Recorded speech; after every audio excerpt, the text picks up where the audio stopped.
All right, let's tackle a super common Microsoft Word headache, page numbering. Ever struggled with this?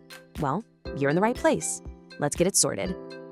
Okay, first up, go to the page where you want your numbering to begin. Put your cursor right at the top. Now, we need to create a section break. This is the key to splitting up your document. Go up to the main ribbon at the top and click on the Layout tab. Inside that menu, you're going to look for the Breaks button and give it a click. And in that dropdown, just choose Next Page. Boom, your document is now in 2 separate sections. Now that our sections are set up, it's time to actually add the page numbers.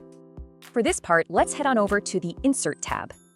Click on Page Number, and just pick where you want it to go. Bottom of the page works great. Okay, you'll see numbers on every single page now. Don't panic, we're gonna fix that right now. And here is the real magic trick. We need to unlink the sections from each other. See how that Design tab pops up when the footer's open? That's what we need. Look for the Link to Previous button. See how it's highlighted? That means it's active. Just click it once to turn it off. Now, your 2 sections are totally independent. This is the crucial step. It lets you format one section without messing up the other. So now just go to your cover page section and delete the page number. It won't affect the rest. Almost there! Just one last step to make sure our numbering starts at page 1.